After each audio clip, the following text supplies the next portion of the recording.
Hello everyone, and welcome to A Slice of My Life. Mail call. No, wait. This is Hobby Timmy. This is not average Singaporean slice of my life.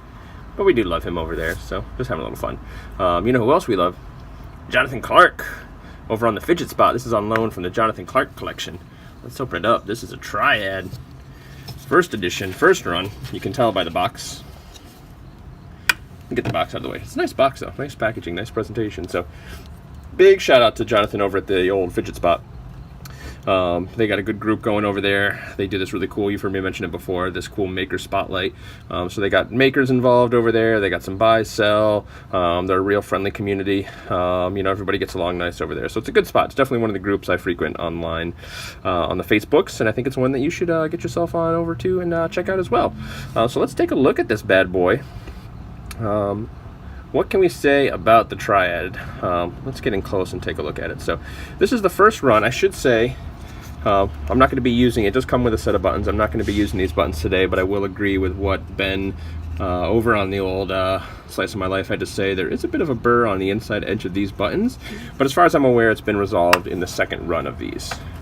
So we like these decagon buttons as well. So it's a decagon, it's 10 sides, right? I think that's a decagon. 1, 2, 3, 4, 5, and then same thing on the other side. So really cool looking buttons, really good steps. So we dig that. So let's get in close and take a look here. So as far as I'm aware, I should say as well, that burr that's on the inside lip of those round buttons, there's a little bit of one here on the outside edge, but you just don't feel it, and it's only in a couple spots, so it's not bad. And again, I imagine that's been resolved on the second run of these guys. So so let's take a quick peek here at the finishing. Now in the stainless steel version, they've got these machining lines. Let's see if I can show you. So they're kind of running up and down, and if we look on this little facet right here by my thumb where my shadow is, you see those lines running up and down. But then if we turn the light, you can see the brush marks then going side to side, going, you know, cutting across this way, which I don't believe it's really got that brushed kind of finish. So this one, I don't know if there's issues with getting that machining consistently because brass is softer, so they kind of hit it up with a brush or what they're going for. But it's a cool look also, especially in this light on the inside there, the way the light reflects off the button. I don't know, just kind of cool. So let's take a look. Now if you notice, the buttons are offset here a little. And what I mean is it's a little higher on this side than it is on this side. Hopefully you guys aren't getting that wind. You might be able to hear it a little. I'm struggling with the wind. We're in a different location here trying to avoid the wind, and it's just being a pain in my tuchus. So hopefully that's not a bit of an issue, but I won't say too much in case there's a lot of wind noise here for a second. So let's just take a quick peek. Buttons are offset. Let's pop the buttons off. Oh, you guys got to be hearing that wind noise. I'm sorry, y'all. My phone doesn't have a case, so getting some sort of like setup with a like a windscreen or something like that. I'm not really sticking stuff just to my phone, so we'll see. But if you take a look, they've got this little dip, little shoulder that kind of goes around the bearing retention, so it's got a standard bearing retention in there. And it looks like, I can't confirm 100%, I should have asked before doing this video, but I believe Jonathan threw a hex super bearing in here, version 1 or version 2, hard to say. But it's got your standard retention ring, but then you'll notice that like the body cuts back down, and that's the way these buttons are set to kind of hug around the retention thing. So it's kind of nice, helps keep dust and debris out of your bearings. But something, and again, I don't think that this is an issue with all of them, or not with their second run anymore, but when the bearing retention ring was screwed all the way down, it didn't actually hold the bearing tight. The bearing could move 0.5 millimeter, maybe 1 millimeter at most. Maybe not even 0.5 millimeter. It wasn't much, but it was enough where everything just felt loose. Like you would tighten this down as tight as you could.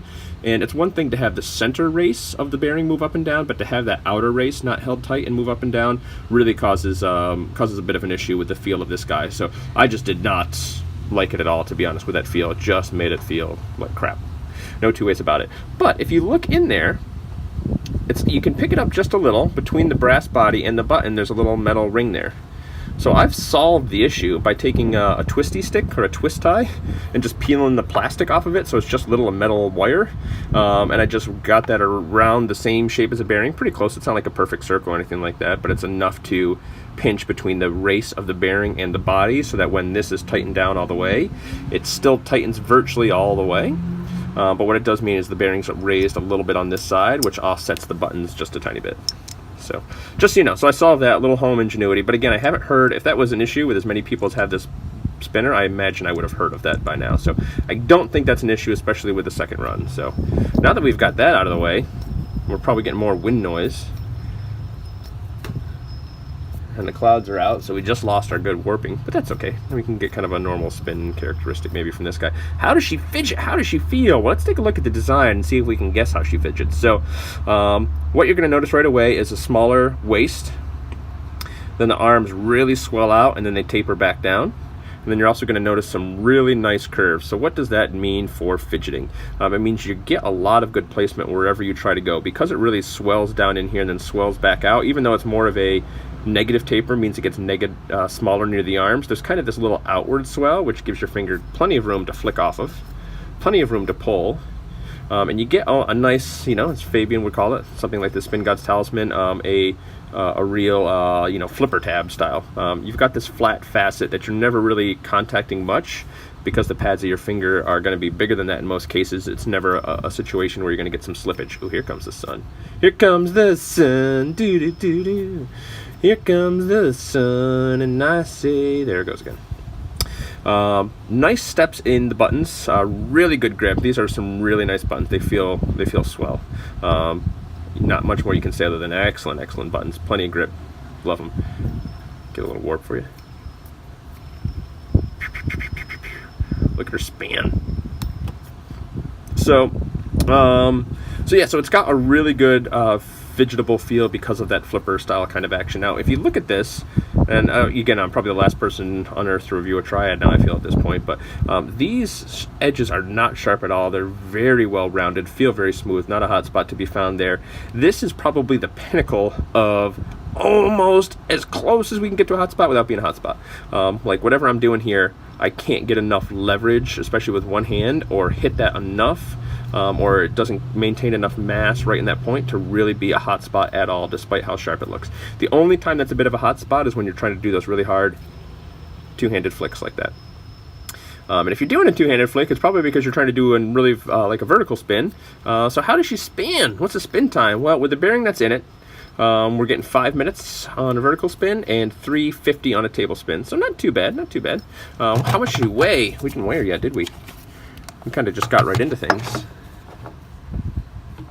All right, she weighs 70.2. You guys can see that a little bit. So a decent weight, really good fidgetable weight. Sorry about bumping the camera there. Really good fidgetable weight. So it's light, it's fast, it's responsive, it's got all the right curves, all the right junk in all the right places, as Megan Trainor would say. I've referenced her before, but it's a good line. So really good pulls, really good flicks, easy to stop in between.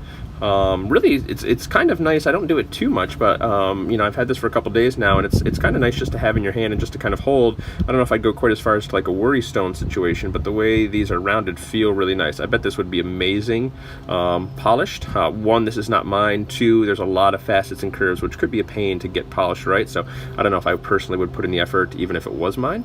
But I bet it feels nice to do a polished finish on something like this. So.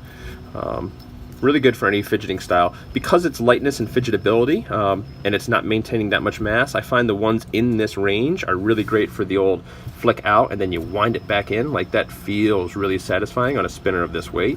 And it's probably my preferred way to fidget with the Triad. So a lot of times I'm doing really hard preloaded flicks, which work with this. But again, this push and pull is just fantastic. So look at the shadow. Let's do a shadow review. Let's check out that shadow profile. Maybe I'll hold my hand right here. Just because the shadow's really defined. I don't know why I don't feel like it's quite as defined when I'm doing it on the bench out there as I am doing it in here. I'm at virtually the same angle. Maybe it's just the change in the year and the sun's changing. Ooh, that's kind of neat. Look at that. Kind of neat. Shadow reviews. Hobby Timmy exclusive, y'all. But yeah, so the Triad is good as everybody says it is. I think, again, I've been trying to add this to the end of my videos. Would I buy this? Can I recommend you spending your money on it? Is it worth the money? Yes, absolutely, especially if this little loose bearing issue isn't an issue. It's definitely worth the money. It's definitely as good of a spinner as everybody says it is. If you like tries, it's just fantastic. It's pretty well finished. Again, it's not mine, and I didn't get it new out of the box, so I'm not too worried if there are any little blemishes or imperfections, in the sense that I can't say if they actually came there, so we won't critique that. But just from a fidget spinner perspective, these guys are solid. The logo is very discreet, yet it's kind of nice. Reminds me a little bit of how Legacy does their logo, where it's not a big bold in your face logo all over the buttons. It's just a subtle little laser engraving right there, so we dig that. They've got a pre-order right now for the Invictus. Actually, I don't know if the pre-order's opened anymore. It may be closed. It should be delivering in the next couple weeks by the sounds of things, I believe. Don't quote me on that, but I think Adrian over at Damned Designs is getting the materials or getting the spinners essentially to kind of get, finished, assembled, and sent out, I believe, sometime this week or next week. So it should hopefully be not too long before we get it. And I'm really excited about the bar version. So the arms look like they're a little longer. You get sort of the same swell, but then again, it just comes out to 2 points instead of the 3 arms, which apparently was the first one designed as well, as what everybody says. So let's just go along with what everybody's saying and agree with them and say, yes, that was the first one that was designed. So really good spinner. Like this guy. I don't know if I would pick one up myself for 2 reasons. One, I'm kind of a fan of bars these days, so I've actually put my money where my mouth is and pre-ordered the bar.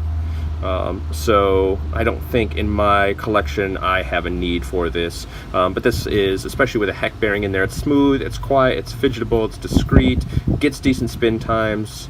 It's a total package spinner. So if you like the design, that's really the only thing I could say that would hold you back. If aesthetically you don't like this, don't get it, but otherwise it's going to perform. So, and it comes with a neat box. Again, I don't think for me, I don't know how much this box costs, probably not too much, but I don't think for me the box is doing anything for it. And the newer box just seems like such a big box. It almost seems like cumbersome to try and have, not like a hummingbird box or something like that. So.